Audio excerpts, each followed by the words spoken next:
Allah Akbar. Bismillah.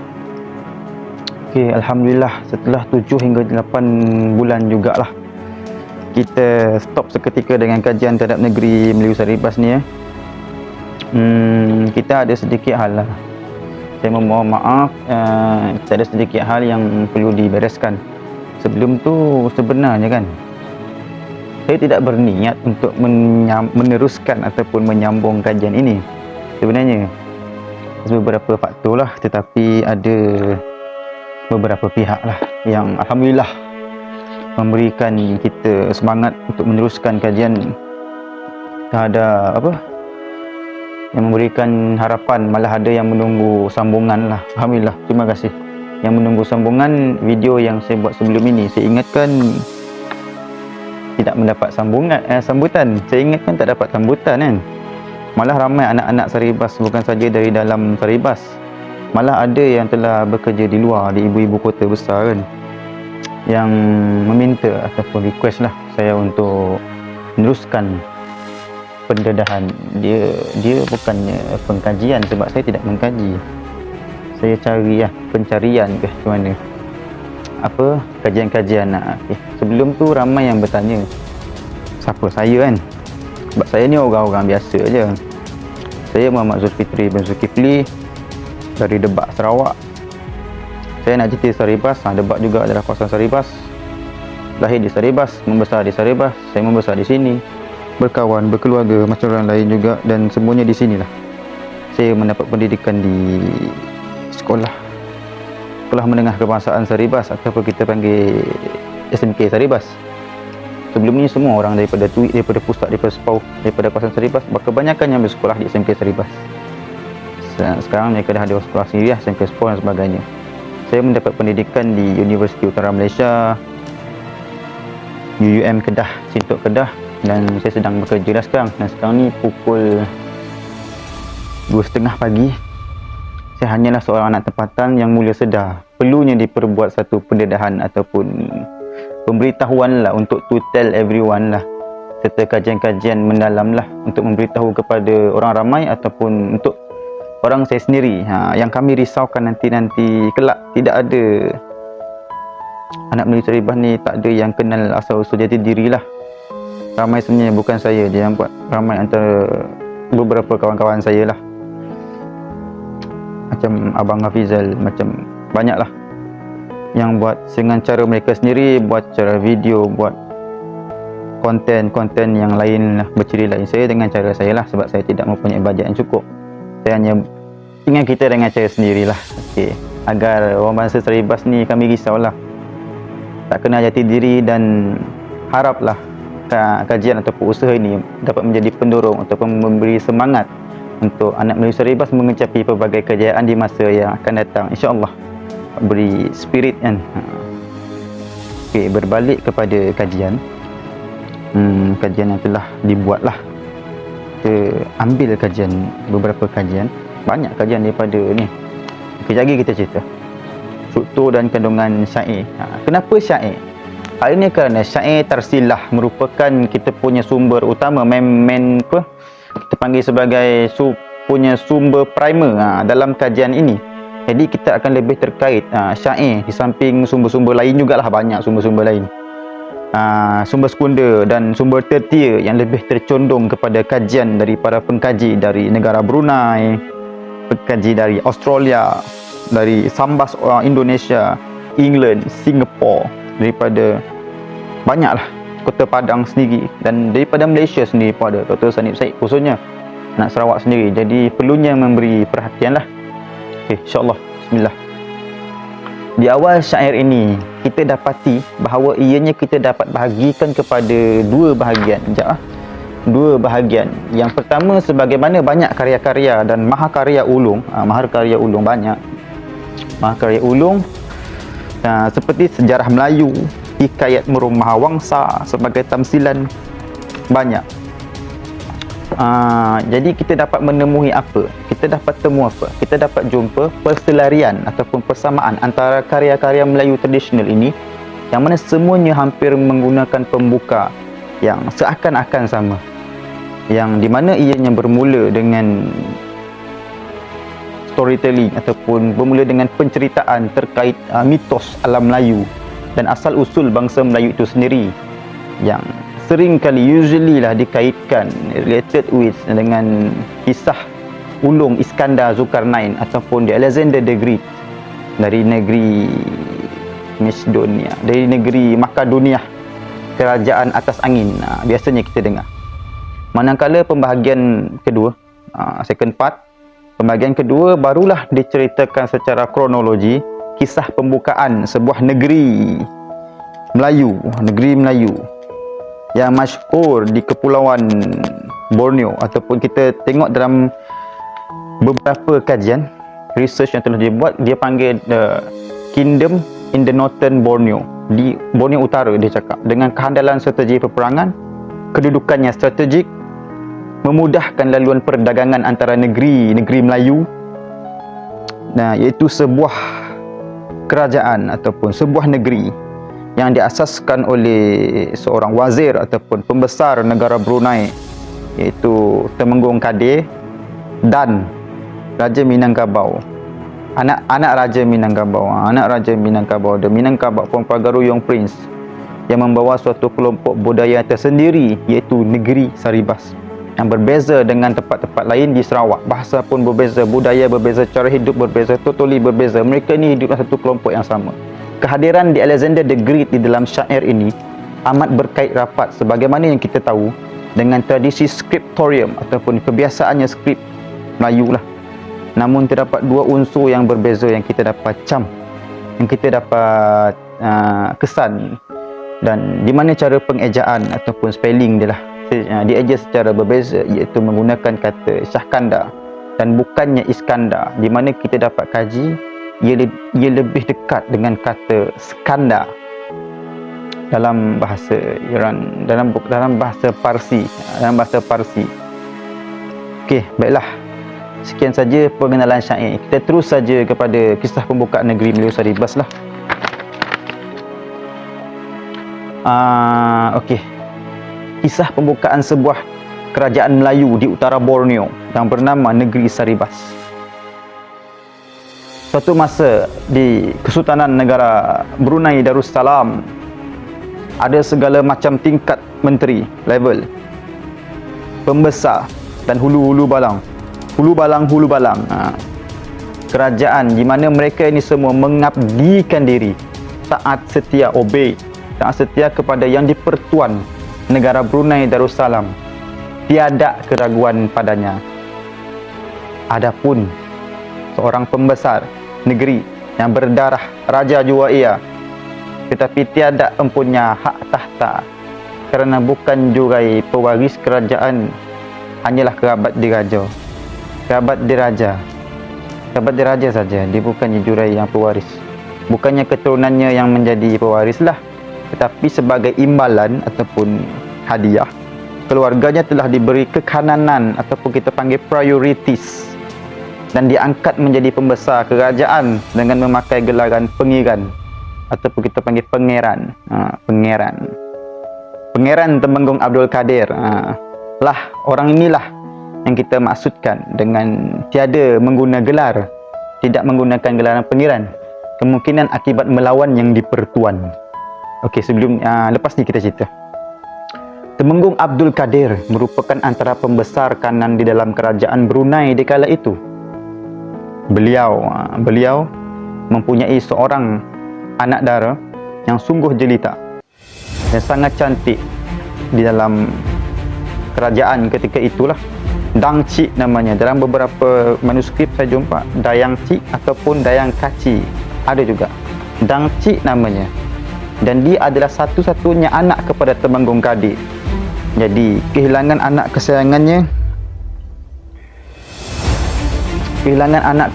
itu pastilah mengundang kemarahannya.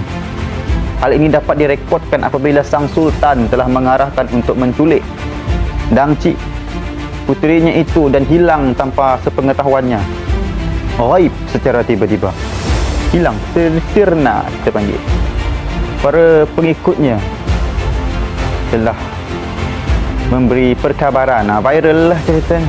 telah memberi perkabaran bahawa anaknya tadi, Temenggung Kadir, telah diculik oleh Sultan Abdul Qahar ataupun Sultan Abdul Kahar, memerintah negara Brunei dari tahun 1524 sehingga tahun 1530. Dalam manuskrip ada. Ternyata amukan Temenggung Kadir sudah tidak dapat dibendung lagi. Hal ini telah menyebabkan Temenggung Kadir terus immediately lah take action. Dengan segera mengumpulkan bala tentera, hulu balang dan dalam kalangan pengikut-pengikut setianya, malah dibahagikan kepada 3 batalion. 1, 2, 3. 3 batalion yang diketuai oleh 3 orang saudara lelakinya. Ada dalam manuskrip. 3 orang saudara lelakinya, adik-beradik lelakinya lah, diketuai oleh 3 orang, bagi 3 untuk perang dengan raja, untuk membantunya melakukan penyerangan. Tidak berapa lama kemudian, Temenggung Kadir dan para pengikutnya telah melakukan serangan ke atas istana negara Brunei Darussalam. Pergi serang istana. Pembesar pergi serang istana negara Brunei secara perang gerila, dan serangan ini ialah non-stop, bertarik arus. Tidak henti-henti berbalas serangan antara kedua-dua belah pihak. Namun, apakan daya seorang pembesar melawan sebuah kerajaan? Tidak mungkin. Tidak berapa lama waktunya, tentera Temenggung Abdul Kadir telah berjaya ditundukkan oleh bala tentera dan armada sang sultan. Kemudiannya beliau dan semua Temenggung Kadir dan semua pengikutnya yang masih tinggal segera berundur ke arah selatan dan berpecah kepada 3 alur, turun ke bawah Brunei. Dan berpecah kepada 3 alur, 3 dan 3 buah kapal yang berbeza, pergi 3 arah. Milik saudara Temenggung Kadir yang adik-beradik tadi, dan di mana Temenggung Kadir dan keluarganya, keluarga terdekatnya lah, telah berlayar ke arah barat Brunei, pergi ke barat Brunei, arah barat Brunei. Tengok peta, ada arah barat Brunei. Sebelum turun ke bawah ke arah selatan, tiada siapa dapat menghalang takdir Allah. Semasa dalam pelayaran mereka, rombongan mereka akhirnya bertemu semula daripada Brunei tadi kan, berpecah 3, bertemu semula. Ketiga-tiga buah kapal syarat dengan pengikutnya, ramai pengikut, 3 buah kapal besar dengan pengikutnya telah bertemu di Tanjung Kidurung, di Bintulu, di Tanjung Kidurung. Pertemuan mereka pada malam itu, malam sebab orang tak nampak, malam, telah mengundang malapetaka di tengah-tengah samudera laut. Mereka bertemu di tengah laut supaya orang tak tahu, kerajaan Brunei tidak boleh mengejar, mengepung. Di tengah-tengah laut semakin bergelora, semakin lama, dan kapal mereka akhirnya telah dipukul ombak. Ingat, bertemu baik jadi tak baik. Dipukul ombak yang deras dan luar biasa rupanya.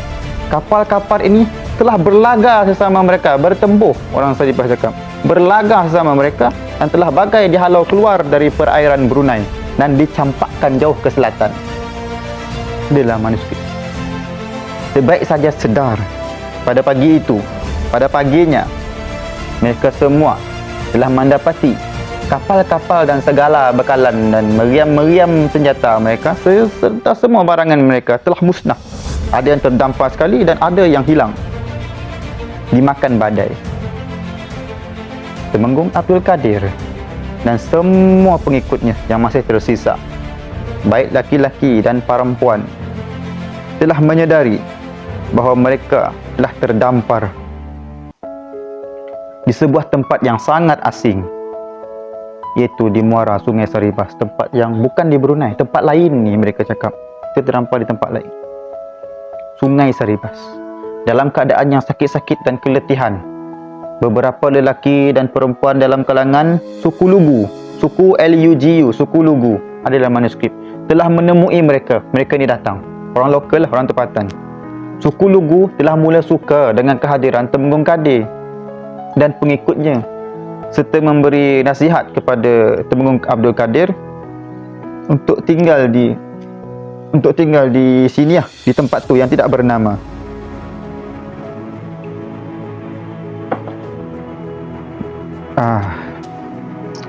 Dari sinilah, melalui peristiwa inilah, sebagaimana pembukaan kota Melaka Peristiwa awal kedatangan pasti sering menjadi main point ataupun poin utama lah untuk penamaan sesebuah kerajaan, di mana nama Saribas ataupun Saribus ejaan orang putih dalam manuskrip, ataupun Saribas Saribus ataupun Saribas itu sendiri menurut kajian membawa erti maksud makna sungai ataupun arus deras. Sebagaimana yang kita tahu, arus deras inilah telah membawa Temenggung Kadir dan para pengikutnya terdampar di Saribas.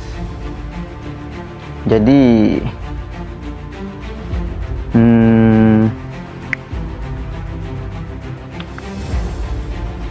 okey, sebentelahan setelah beberapa lamanya di Saribas ni, berapa lama membuka dan memunggah kawasan dengan bantuan laki-laki dari suku Lugu tadi dah.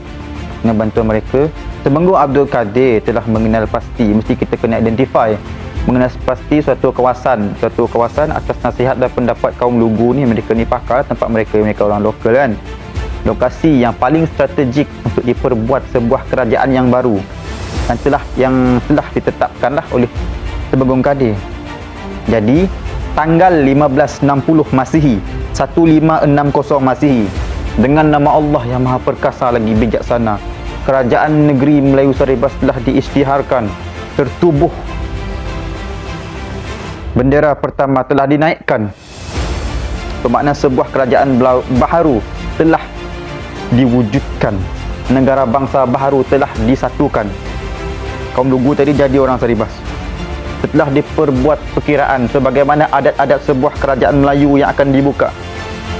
Biasanya laluan perdagangan yang pada ketika itu, kita mana ada jalan raya, penguasaan terhadap laluan air ataupun terhadap laluan air amatlah dititik beratkan. Penting, siapa menguasai air memang dia orang berkuasa lah. Selain sebagai laluan perdagangan, perlindungan terhadap kota baru yang baru dibuat tadi terhadap pada ancaman musuh dan ancaman cuaca, khususnya ribut lah, amatlah signifikan ataupun penting dan perlu difikirkan lah. Jadi kawasan tu strategik, terlindung, dan perlu difikirkan juga lah. Kawasan tu memang di tengah-tengah kalau kita tengok peta. Jadi kawasan pertemuan antara dua sungai, iaitu Sungai Rimbas dan Sungai Saribas, telah dipilih untuk didirikan sebuah ibu kota Saribas yang diberi nama Kota Tandang Sari bagi kerajaan negeri Melayu Saribas. Hal ini telah diperhatikan kerajaan seperti ketamadunan Mesopotamia juga didirikan dalam keadaan yang sama, iaitu di pertemuan Sungai Euphrates dan Sungai Tigris. Dan kita sedia maklumlah kisah kegemilangan ketamadunan Mesopotamia. Meso ni maksudnya kerajaan, Potamia di antara dua sungai maksudnya, kepada dunia, dan pengaruhnya terhadap ketamadunan yang lainnya kita akui lah. Memang kita akui.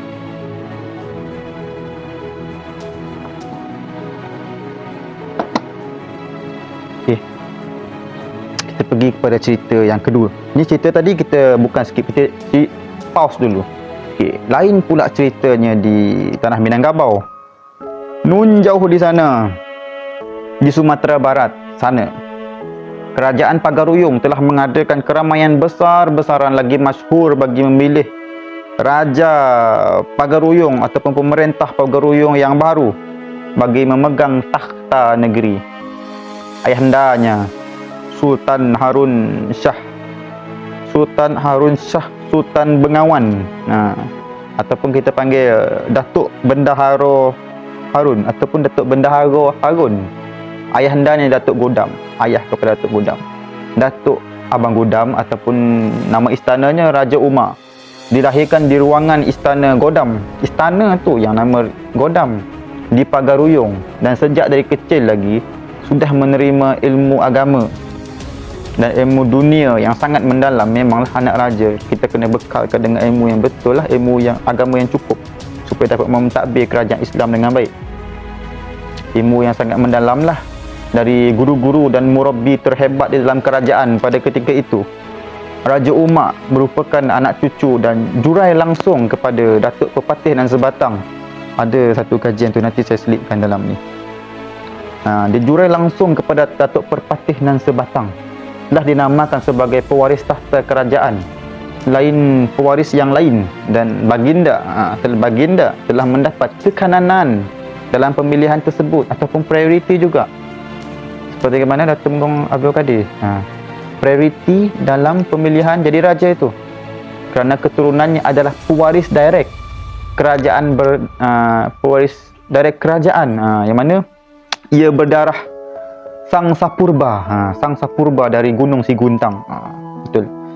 Tambahan pula keturunannya juga merupakan pewaris pemerintahan dinasti Aditya Varman, penguasa pada tahun 1347 di Padang dalam kajian.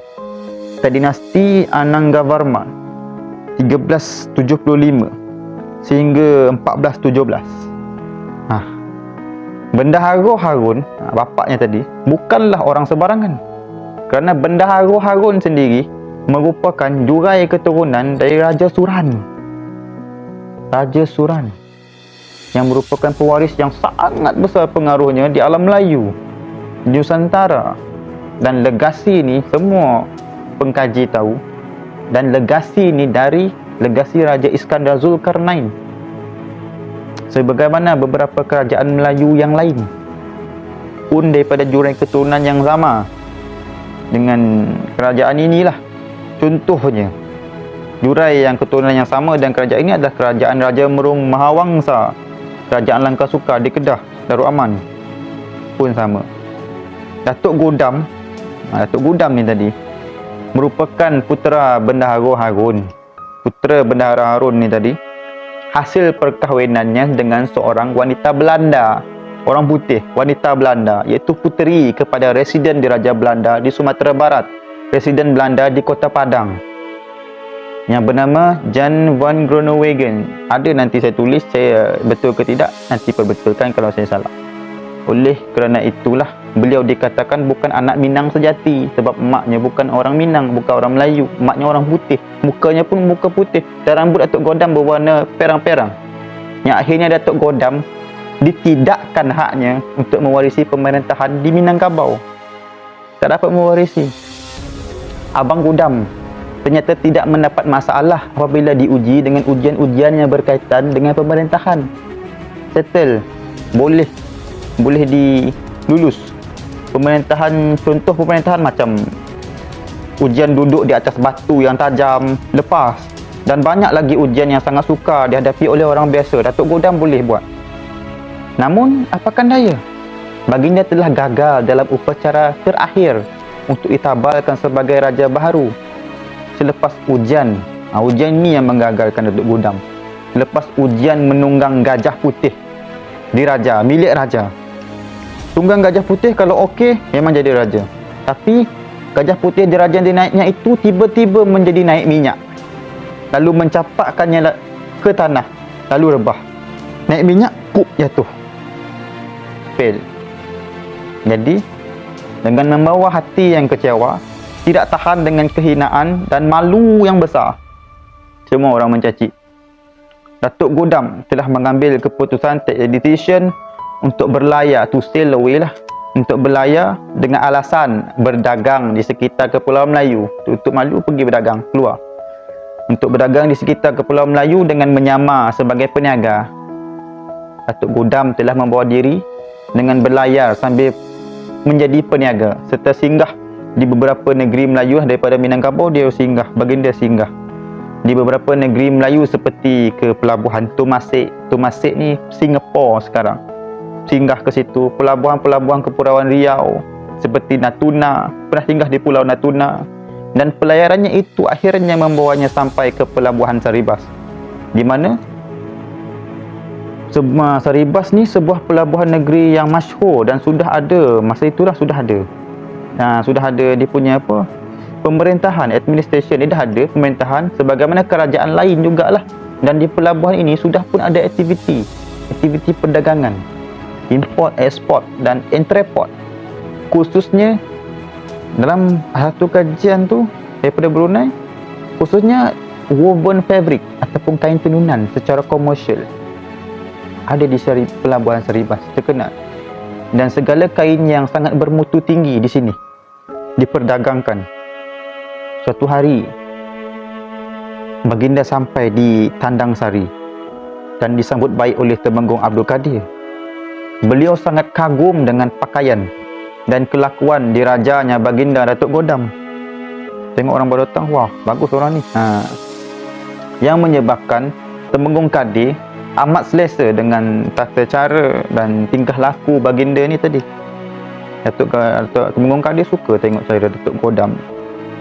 Jadi Datuk Godam telah tinggal beberapa ketika lah di negeri Saribas untuk mengisi bekalan makanan ataupun bekalan barang jualan dan melakukan perniagaan juga lah, buat bisnes juga di pelabuhan tu. Di samping beristirahat lah, kena rest rehat sebab dah jalan jauh sebelum merancang untuk meneruskan pelayarannya ke pelabuhan kerajaan yang seterusnya nak belayar lah. Dan semasa di Saribas, Temenggung Abdul Kadir telah melayan tetamunya dengan penuh rasa hormat. Sangat hormat. Memang lumrah di Saribas lah. Memang lumrah di Saribas sampai sekarang. Orang datang, ataupun kami panggil sebagai orang datang, dilayan dengan sangat baik sekali. Kerana peranannya sebagai pelabuhan persinggahan para pedagang membuat senang ekonomi Saribas untuk terus berkembang. Kalau kita tak elok dengan orang, ekonomi tak boleh masuk, pelabuhan tak bergerak. Jadi ekonomi Saribas untuk terus berkembang ni sebagai sebuah kerajaan yang utuh di rantau ni, walaupun kerajaan Saribas masih sangat awal penubuhannya, walaupun awal penubuhannya ekonominya dah berkembang. Dan setelah perkenalan dengan Temenggung Kadir, mereka berdua ni sangat rapat, sangat rapat. Layaknya saudara yang telah kenal lama lah. Keadaan mereka ni yang hampir menerima nasib yang sama, dibuang di tempat sendiri. Temenggung Kadir pun sama, Datuk Godam pun sama, menerima nasib yang sama dan berkongsi cerita suka duka antara sesama sendiri. Temenggung Kadir dengan itu telah meyakinkan Datuk Godam. Jadi dia telah yakinkan Datuk Godam lah untuk menyelamatkan puterinya dari istana Sang Sultan di kerajaan Brunei. Temenggung Kadir juga telah memasang nazar dan mengikat janji, buat agreement bahawa Abang Godam akan dikahwinkan dengan Dang Cik, Dayang Kaci ni tadi, yang cantik. Sebaik saja misi menyelamatnya berjaya dilaksanakan. Abang Godam ni telah mendengar benda tu kan. Abang Godam telah mempersiapkan kapalnya dengan membawa sekali lah. Persiapkan ready, get ready. Bawa sekali, dah yakin lah Abang Godam ni. Dan dia bawa sekali. Abang Godam ni bijak. Orang pun pelik kenapa. Abang Godam membawa sekali meriam Saribas milik Temenggung Kadir yang diletakkan di pinggiran kapal untuk dibawa belayar ke Brunei. Kenapa bawa meriam? Temenggung Kadir pun tak tahu. Abang Godam telah berlayar meredah samudera luas, terus berlayar dari kota Tandang Sari, Saribas ke negara Brunei dengan segala persiapan yang rapi dan strategi yang sangat bijak, sesuai sebagaimana perwatakan seorang putera yang berketurunan Minangkabau. Sesuai di mana seorang laki-laki Minangkabau, seorang lelaki-laki Minangkabau, semua sedia maklum. Sampai sekarang kalau kita tengok dalam YouTube, semua sedia maklum, sememangnya pandai menyusun kata, pandai menyusun kata, pandai bernegosiasi sambil berniaga, dan ada kalanya pandai mengambil hati, malah kemas pakaiannya, berpakaian baik laki-laki atau perempuan. Umumnya lah, ada yang sebaliknya, tapi umumnya begitu. Jadi kisah pelayaran Abang Godam ni tadi, pelayaran Abang Godam telah sampai di Brunei. Setibanya di pelabuhan kerajaan negara Brunei,